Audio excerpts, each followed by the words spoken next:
France once stood as Western Europe's leading land power, an axis around which the continent was destined to spin, even despite being surrounded by foes and hindered by tribulation after tribulation. While the kingdom at a time could see its victory just on the horizon, it ultimately fell short of success, watching its goal grow further away year by year as its rivals built themselves up. Even in the face of a crippling revolution, a new dynasty arose in the name of the Corsican-born general Napoleon Bonaparte, who extended the reach of French influence farther than it ever had been, before he himself fell from power and the kingdom entered an age of stagnation.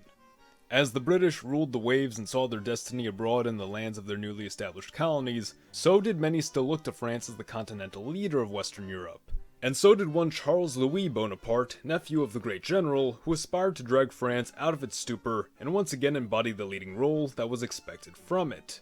Charles Louis, who would come to be known as Napoleon III, assumed power as French president for life before taking the title of Emperor of the French. The man, a moderate of the time, envisioned a France restored which could then promote a harmonious order throughout Europe, where the haphazard empires of old would give way to new states built upon the principle of sovereign nationalities, a Hungary for the Hungarians free of Austrian jurisdiction, and an Italy for the Italians, also free of Austrian jurisdiction. As he proclaimed in a speech, the French people have immense unplowed territories to cultivate, roads to open, ports to dig, canals to finish, and a railway network to complete. He held additional plans to fully assimilate newly acquired Algeria into France, establish stronger ties with Britain and the Americas, repair the ruins left in the wake of the revolutions, and much more. But one major player had kept its eyes on France for a time, carrying ambitions of supplanting them as Europe's leading continental power. Not the British, who saw France as a minor threat to their naval supremacy and held little interest in continental affairs, but rather Prussia, a state which had historically demonstrated immense land-based capabilities in battle and stood confident that France's time had passed and now came the dawning of a new Prussian age. But Prussia was determined to seize the hegemony of its historically divided Central European lands before taking on the big dog that France was. And its first major obstacle would be Austria, the other great power of Central Europe, and a contender for Germanic dominance. The Austro-Prussian War saw the historically Catholic South German states and Prussian rivals ally with Catholic Austria, while a handful of Protestant North German states allied with Prussia, Italy also lending a supporting force of 200,000. In the end, the Austrians were overwhelmed, and Prussia saw to the annexing of its northern rivals into the North German Confederation. Meanwhile, the states of the south were forced into a pact of mutual defense with the Prussians. Thus, Austria was in essence excluded from any later influence in German politics, and Prussia now saw fit to take on the greater challenge that was France, knowing well that a mutual adversary would help dissolve any remaining hesitations for unity in the South German states. Napoleon III had come to grow uneasy of Prussia's ambitious expansion, and had previously felt wronged by Prussian foreign policies. The breaking point would be an opening on the Spanish throne, which would have been offered to a relative of the Prussian king. Napoleon, fearing an encirclement of France by Prussia and Spain, demanded the claim be abandoned, which it was, an outcome met with great celebration throughout France. However, not satisfied with merely that, it was also demanded that all future Prussian claims to the Spanish throne be abandoned as well. The Prussian king, simply believing he could not speak for future governments, denied this condition. And, be it through mistranslation or intended provocation by Chancellor and Foreign Affairs Minister Otto von Bismarck, France received a response which came off as dismissive and offensive. The media, of course, made a circus of the news, leading the French public to demand war, even against the wishes of the government, and thus the Franco-Prussian War broke out. France appeared to the world, and most importantly the South German states, as a vain aggressor, whilst Prussia played the role of a noble defender. The French would enter a war against a foe who surpassed them in nearly every regard, and in the span of only a few weeks Napoleon had been captured and the war was essentially over. A new government took power in France which refused to surrender, forcing the Prussians to occupy France. Not long after, Prussia would see to the annexation of the South German states, and officially establish the German Empire. Like that, the age of Germany rose as that of France fell. But what if that changed? What if in an alternate timeline, the Franco-Prussian War never happened? We might ask, what if France won the Franco-Prussian War, but aside from the fact that France was at a remarkable disadvantage, there were a series of deleterious effects for the French which came about simply by initiating the conflict. Prussia had in essence primed a trap for France and lured them into it.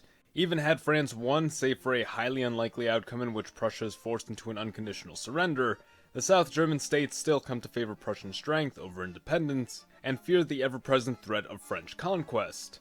Thus, the German Empire likely still forms, Napoleon III stays in power, at least until Germany defeats him or his successors in a later war, possibly instigated over French support for independence movements within Austro-Hungary, which, unless we assume France somehow manages to establish military superiority, will lead to much the same outcome of Napoleon being overthrown, and moreover, might even lead this Germany to annex portions of Austria. Instead, we'll propose that France simply never takes the bait. Napoleon III and the French public don't give Bismarck the outrage he expected, and thus things continue about as they were. Domestic projects are carried out, the educational system is refined, but still a fair deal of opposition remained, which the Emperor would silence using his secret police, just as he had in our world. Napoleon III by 1870 was in no state to fight a war, let alone directly lead one as he had in our timeline. The Emperor had fallen upon bad health, which he treated with opium, leaving him perpetually sluggish and apathetic. One of his marshals described his appearance as pitiful, his face in a constant state of both moral anguish and physical pain. It's quite possible that if not for the demands of war, Napoleon III would have passed the throne onto his young son, Napoleon IV, just a year or two later, at the age of 16. The Prussians, with perhaps the exception of Otto von Bismarck and a select few others, go unaware that a war was avoided, yet despite this, aims at German unification still carry on in some capacity. It's often said that Bismarck wasn't as much a long-term strategist as he was an opportunist, making moves as they presented themselves. If this is in fact the case, Bismarck would have been forced to delay any moves against France until the French presented a vulnerability to exploit. Until then, focus might instead be shifted to coercing Bavaria and the South States into a union through other means, whilst France went about seeking allies should the Prussians pose a threat in the near future. Despite Napoleon III's best attempts to establish a long-standing alliance with Britain, the British remained highly skeptical of him and his true intentions. Queen Victoria, however, did have high hopes for Napoleon's son, and even considered wedding her youngest daughter, Princess Beatrice, to Napoleon IV once he became emperor. In our world, of course, that never came to pass, but this time, things are different. Napoleon IV, not long after taking the throne, lays the foundations for a long-standing friendship with Britain. The young emperor had personally admired them for quite a time, and in our world even participated in the Anglo-Zulu Wars. Napoleon's marriage to Princess Beatrice would not only cement the beginning of goodwill between the two empires, but send a message to all of Europe that a new balance of power had been established, and quite soon Europe, and maybe even the world, would spin on a Franco-British axis. The British did not want to be bothered by continental affairs when they were focusing on their colonies, and at numerous times did wish for a better relationship with France, but the opportunity either never presented itself, or only presented itself under unclear circumstances. In our world, it took decades of increased tension with Germany for Britain and France to put aside their differences and finally start working toward an alliance. In this alternate timeline, that process is expedited by a French leader that the British can trust. Prussia is, of course, understandably concerned. At the moment, the French military was still less that of Prussia's, however, this wouldn't stay the case forever. Prussia could make a preemptive strike in an attempt to cripple the French, but then would appear to Europe and Britain as a dangerous aggressor. The South German states, Bavaria in particular, would now lack the incentive to merge with Prussia, even more so if the Prussians began battering themselves against France and Britain. Some of the states might accept union solely out of fear that the French might invade first, but we could very well expect Bavaria to be the major holdout. The Bavarians were a historic ally of France and enemy of Prussia, however as the French entered their decline, so did Bavaria opt for a friendship with Austria instead, who themselves had just entered their own stagnation. In our world, the Bavarians, seemingly isolated and having fought alongside Prussia against the French, finally submitted to unification, however in this world, may again find themselves drawn to the strength of the new French Empire. Bavaria was a strategic and valuable ally for France, serving as what came to be known as the Third Germany, an alternative to the dichotomy of Prussia and Austria. The Bavarians saw themselves as the defenders of the lesser German states, and long held an ambition of uniting with its smaller neighbors and the states of the Rhineland, to eventually negotiate a union that wouldn't simply be dominated by the Prussians or Austrians, but hold in mind the needs of Germany as a whole. Either of the Napoleons, recognizing these conditions in the wake of the prior Austro-Prussian War, may seek to rekindle the old Franco-Bavarian alliance now that Austria was knocked out of the Germanic game. Napoleon III might justify doing so under the pretense of supporting German unification, but under the guidance of a non-hostile power, Then again, given Napoleon III's physical and mental state, the duty might need to fall upon his son, making of Bavaria a proxy through which to combat the Prussians and ultimately form a buffer between it and the Eastern powers. In regard to Napoleon IV's character, the young emperor was less the moderate his father was, instead favoring both conservative policies and Catholic tradition.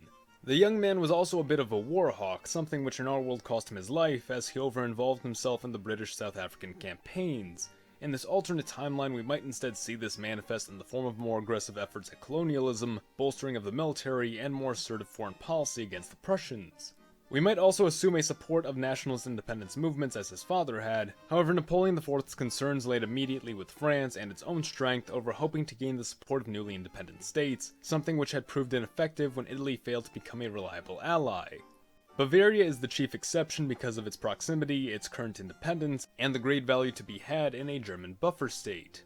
France would set about creating new railways, modernizing communication systems, establish a new military-based curriculum, and overall invest more heavily into its military. This might rub Britain the wrong way if France opts to strengthen its navy, but assuming the new emperor has the sense to not upset his most valuable ally, would limit military development to land forces exclusively, so to better compete with their clear rival of Prussia and not come off as a threat to Britain. French maritime focus might then be shifted to the Barbary coast of North Africa. As we mentioned before, Napoleon III had originally aimed to fully assimilate Algeria into France, but later, in line with his principle of nationalities, came to instead favor the concept of an independent Arab kingdom, with himself as king. However, this would later fall apart. Napoleon IV, though he may hold little interest in the development or governing of the region, might seek to carry forward additional conquests in North Africa, if only for the sake of increasing the realm of French influence. Such had been the case for the Third Republic of France in our timeline, which scarcely saw French families settle abroad, made minimal use of regional resources, and in great part solely sought out the prestige of possessing so great a stretch of territory. If producing any major changes, French conquests might actually prove to benefit the British overall, using the French to secure a firmer hold over Morocco and Egypt, possibly even establishing co-ownership, much as would be the case for the Suez Canal. The French North African campaigns, as had been the South African campaigns for the British, prove an excellent training exercise for honing the French army before it need face adversaries on the home field. As Prussia continued to pressure the South German states, perhaps annexing one of Bavaria's neighbors, so would the French and Bavarians make their stand against Prussia, potentially enlisting the support of Austria as well, although this shouldn't be counted on. If the three were to come together, a victory could almost be assured. France and Bavaria alone, however, could see the conflict go either way. A Prussian victory, depending on the success of Napoleon IV's reign, might again produce an outcome not far off from our own timeline. If France were to win, however, the conflict would successfully establish Bavaria as a capable rival to Prussia, hampering Bismarck's efforts at unification and setting a new paradigm in Germany, which could see several more decades of war before unification occurs, if even it does.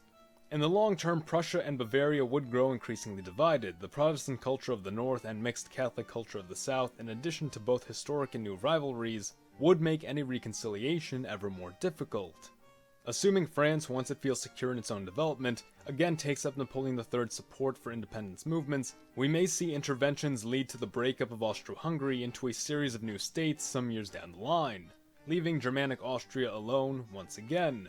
Austria and Bavaria, though more culturally compatible, might still develop their own rivalry due to Bavaria's friendship with France, and France's role in breaking up the Austro-Hungarian Empire. Despite the role of the German Empire in the scramble for Africa, colonization efforts in the continent would still be taken up on account of increasing French, British, and Belgian claims. Because the German states don't unite into the major power that the empire had been in our world, Germanic colonies are few and minor, further meaning that Germany never assumes the threatening position it held in our timeline, averting the clashes which would have led to the First Great War. Britain continues expanding and developing its colonial empire, whilst France reassumes its place as the continental overseer, helping maintain peace in Spain while supporting its ally in the wars of German Unification. Poland, Greece, and a number of other states would begin to rally behind France as it regained its credibility and took up a reputation for protecting the sovereignty of nations and people within unrepresentative governments, something which would inevitably bring France into conflict with Russia, who may come to support the Prussians or Austrians against French ally Bavaria, beginning the first of what would become a series of proxy wars between the two ideological opponents.